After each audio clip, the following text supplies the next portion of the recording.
എല്ലാവർക്കും നമസ്കാരം. രാമായണം 20-ാം ദിവസം. കുംഭകർണവധവും കഴിഞ്ഞിരിക്കുന്നു.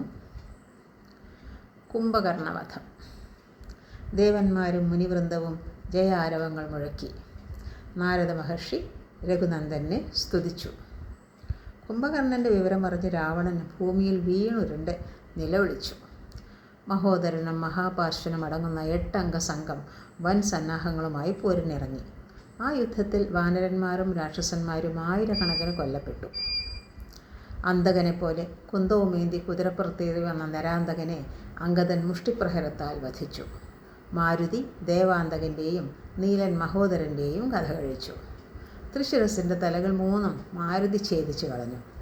അതികായൻ ഞാണുലിയോടെ പടക്കളത്തിലേക്ക് ഇറങ്ങിയപ്പോൾ വാനരരൊക്കെ വാൽ പൊങ്ങിച്ചു മണ്ടി തുടങ്ങിനാണെന്നാണ് രാമായണത്തിൽ പറയുന്നത്.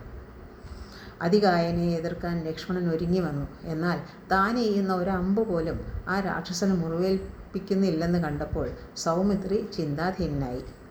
ആ സമയം വായുദേവൻ മനുഷ്യരൂപത്തിൽ വന്ന് ലക്ഷ്മണന് ധൈര്യം പകർന്നു. ബ്രഹ്മാവ് വരമായി നൽകിയ കവചം ധരിക്കുന്നതിനാലാണ് അതികായന് അമ്പേൽക്കാത്തത്. ബ്രഹ്മാസ്ത്രമെയ്ത് അവനെ വധിക്കുക. അതിനുശേഷം നീ തന്നെ ഇന്ദ്രജിത്തിനെ വധിക്കും. തുടർന്ന് രാവണനെ കൊന്ന് രാമൻ ജഗത്രയവും പാലിക്കും. ജ്യേഷ്ഠനെ മനസ്സാധ്യാനിച്ച് ലക്ഷ്മണൻ ബ്രഹ്മാസ്ത്രമെയ്ത് അതികായൻ്റെ ഖണ്ഡം മുറിഞ്ഞ് താഴെ വീഴ്ത്തി. അങ്ങനെ മറ്റൊരു രാവണപുത്രനും മൃതനായി. മക്കളും അനുജന്മാരും മരുമക്കളും എല്ലാം മരിച്ചു കഴിഞ്ഞു. കരുത്തന്മാരായ പടനായകരും കൊല്ലപ്പെട്ടു. ദൈവമേ, ഇനി ഞാൻ എന്തു ചെയ്യാൻ? തീർത്തും നിസ്സഹായനായി വിലപിക്കുന്ന അച്ഛനെ ഇന്ദ്രജിത്ത് സമാധാനിപ്പിച്ചു. ഞാൻ ജീവിച്ചിരിക്കുന്നിടത്തോളം അച്ഛന് ഭയമോ ദുഃഖമോ ആശങ്കയോ വേണ്ട. ശത്രുക്കളെ ഒന്നഴിയാതെ ഞാൻ വകവരുത്തും. ജയിച്ചു വരിക. രാവണൻ മകനെ അനുഗ്രഹിച്ചു. പടയ്ക്കിറങ്ങും മുമ്പേ നികുംഭിലയിൽ വെച്ച് ഗുരുവിൻ്റെ ഉപദേശപ്രകാരം ഇന്ദ്രജിത്ത് ഹോമാദികൾ നടത്തി. ശക്തി വർദ്ധിക്കാനായി ഭക്തിപൂർവം അഗ്നിദേവനെ പൂജിച്ചു. രാവണിയും വാനരന്മാരും ആദ്യം നേർക്കുനേർ ഏറ്റുമുട്ടി. വാനരന്മാരുടെ പ്രഹരം സഹിക്കവയ്യാതായപ്പോൾ ഇന്ദ്രജിത്ത് സ്വയം മറഞ്ഞു നിന്ന് ശരവർഷം തുടങ്ങി. അത് ചെറുത്തു നിൽക്കാൻ വാനരന്മാർക്ക് സാധിച്ചില്ല. അവർ ആയിരക്കണക്കിന് ചത്തുവീഴാൻ തുടങ്ങി.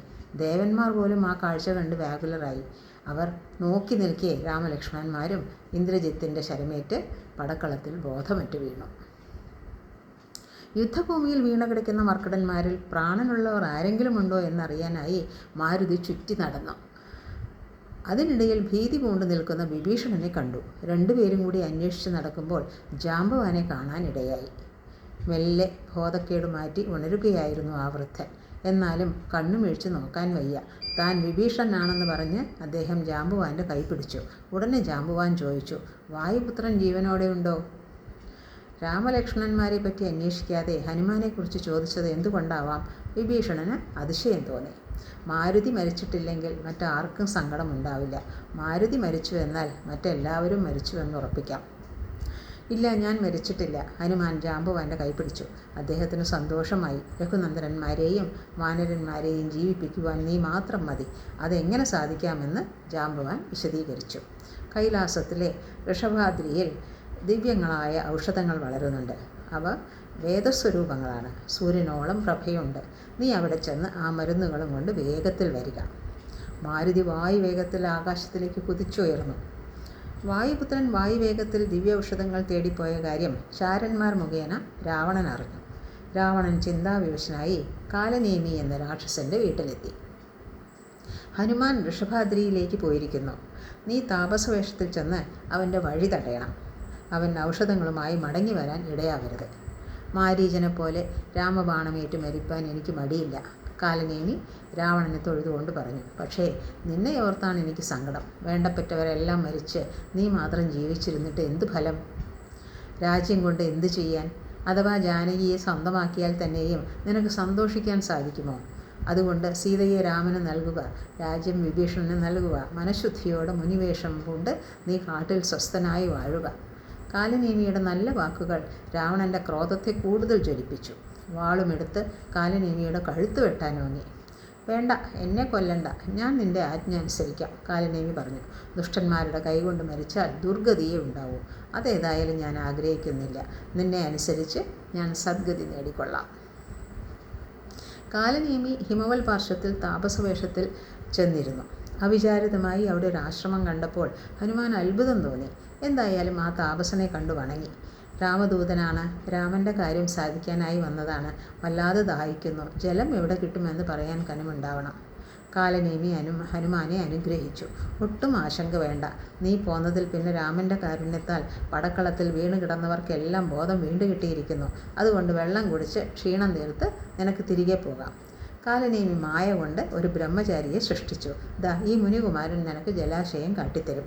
മാരുതി കുളത്തിലിറങ്ങി വെള്ളം കുടിക്കാൻ തുടങ്ങിയ നേരം ഭയങ്കരിയായ ഒരു മകരി വാ പിളർന്ന് തിന്നാനെടുത്തു. ഹനുമാൻ സംശയിച്ചില്ല. നിമിഷ നേരം കൊണ്ട് അവളുടെ കഥ കഴിച്ചു.